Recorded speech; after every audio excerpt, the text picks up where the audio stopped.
The very first time we've had a password was on this computer, an IBM 7094 in MIT in the late 50s, early 60s. The very first time we had a password breach was on an IBM 7094 at MIT in the late 50s, early 60s. Humans are really bad at creating randomness. So when it comes to creating passwords and remembering passwords, they're generally, if they're made by humans, not very strong.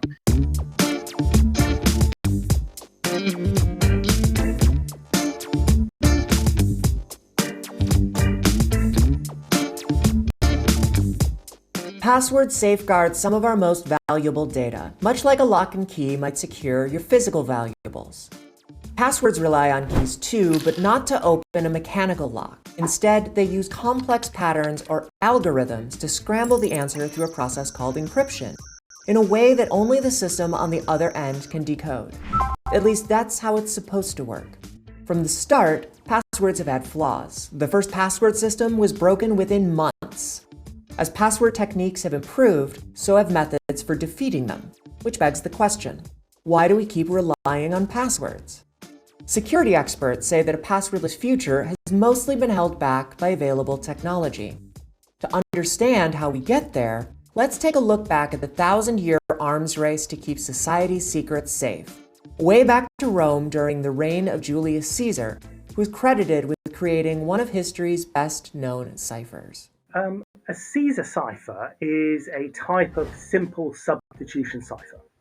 And we don't just replace the letter A with any old symbol or any old letter. We replace A by shifting it down the alphabet. Now, a classic Caesar cipher shifts by 3 places. So A becomes B, C, D. A becomes D. Overall, this is not a great way to send secret messages, but you can make the Caesar cipher absolutely brutally strong. You can transform it into something called the Visionaire cipher. The Visionaire cipher uses a new Caesar cipher for each letter of the message, switching according to a keyword known only to the sender and receiver. This increase in complexity makes it much harder to decode because the number of possible solutions for the message increases by a power of 10 for each letter in the code word. It became known as le chiffre indéchiffrable, the cipher that's indecipherable. And for decades, I think perhaps even centuries, it was unbroken. In the 20th century, we start having radio being used, particularly in warfare, particularly in the battlefield. The problem with radio is that anybody can tune into your radio frequency and hear what you're saying. And that's why you have the development of mechanical encryption devices, most famously of all, the Enigma cipher machine.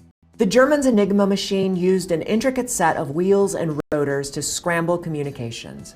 It was much harder to crack than even Visionaire. If a codebreaker tried one possibility every minute, finding the right combination by chance would take longer than the age of the universe. But by the end of the war, the Allies did manage to defeat Enigma, giving them the upper hand and paving the way for computerized encryption. Encryption used to be about governments and the military. And now, encryption is about our everyday lives. The devices we're using are using encryption. Instead of battle plans and secret plots, passwords safeguard access to our bank accounts, our medical records, our social media profiles. Attackers have made $1 billion industry out of cracking, capturing, or conning users into revealing their passwords. We're relying on something that people are not good at, remembering a long thing and doing it repeatedly over a very long term. Not something that the human mind is designed to do. I have to remember a bunch, I have to rotate them, I have to keep them longer and more complicated. All those things make it harder for me. And then I also just don't like to type them. It's annoying for my fingers. We've made passwords longer and more complicated in an effort to make them more secure.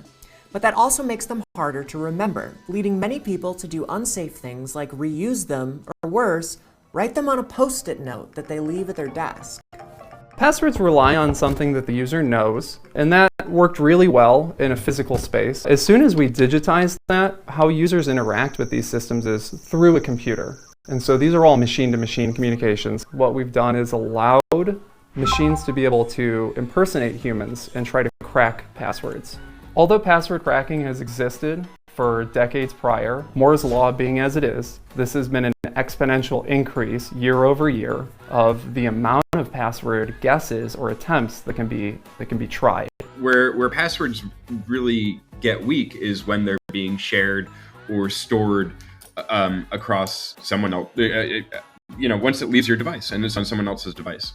If an attacker breaches their database, which has your password in it, well, now it could be used in a lot of other places. With most of our systems protected by passwords, making them safer has been a primary goal of security experts. The first password system kept a list of passwords in an unencrypted text file, but users quickly discovered that they could use that file to access everyone's accounts.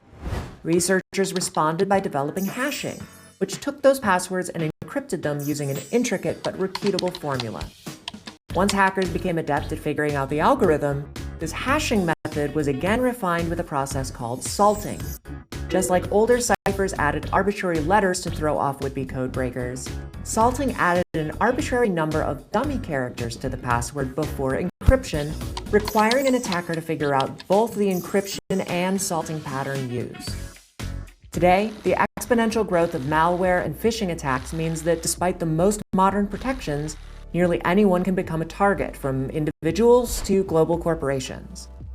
Perhaps most concerningly is the increase in password dumps, where massive databases of stolen passwords are shared among attackers, even bundled for more convenient use. The largest of these bundles, RockU 2021, included 8.4 billion passwords, more than one for every person on Earth. Phishing and malware attacks can be difficult to defend against because they exploit human psychology as well as computer vulnerabilities. While many in information security see users as an unfixable problem, a growing number of experts disagree. Instead, they say the problem is that security systems aren't designed with users in mind. Most of the attacks that you've seen usually start nowadays with a phishing attack. The attack is coming from within the house. It's like because someone inadvertently let them in. They're not an insider threat deliberately. They're your insider threat by accident, by sometimes good intentions. I've fallen for fish. We need to get past this point where it's like, oh, no one should ever fall for a fish. It's like, no. Stigmatizing that and saying like, well, that would never happen to me means you've never detected it. You never noticed it. Modern security systems with multiple layers of protection can help safeguard against phishing and other attempts to exploit user psychology. Along with something you know, your password, they can also require something you have, like your phone, or something that you are, like your fingerprint.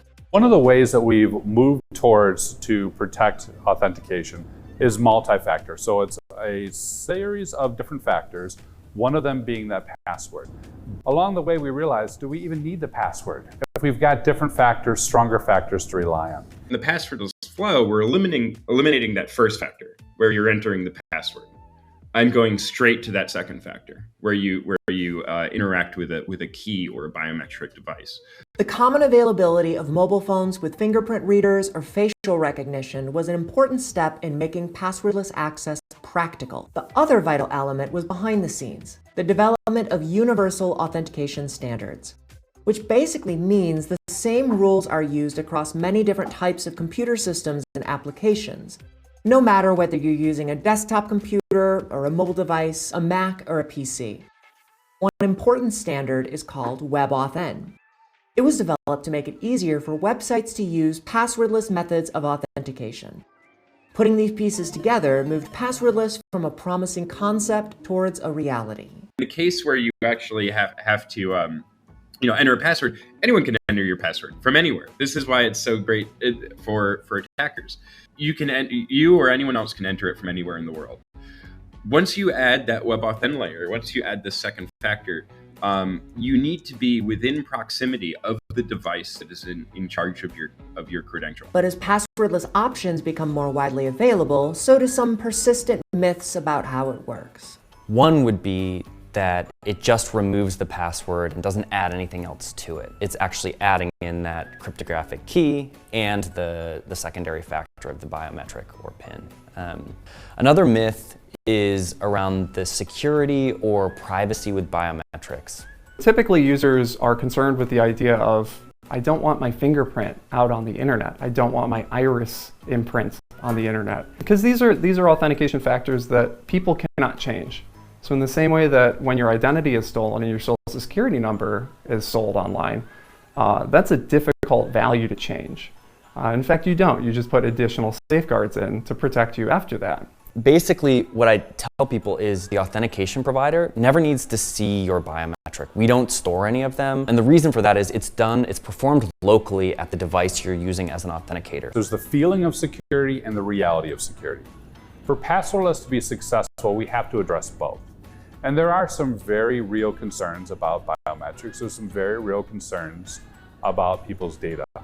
What I like about most passwordless technologies is they keep that data in people's pockets. They keep that data in people's hands. So, what does this passwordless future look like, and what do we still need to get there? One way in which the technology is going to evolve or continue to evolve that will make passwordless more adaptable is the multi-device credential or cross-platform credential. So the way passwordless works right now is you have a biometric on a device. Let's use the example of your MacBook, and you have a Touch ID on there. Where the technology is going is you can use a credential that's been created on your mobile device, on your phone, maybe it's Apple or Android, and you can use that whether it's a Mac device, a Chromebook, a Windows device, and that makes it really easy because you're carrying around basically a wallet of credentials that you can use at any device that you walk up to. We've had standards for authentication forever, but they weren't linked up to the biometrics. We've had multi-factor forever, but those things weren't coming together to remove the password from primary authentication. The future arrives out of order because different components get invented at different ways.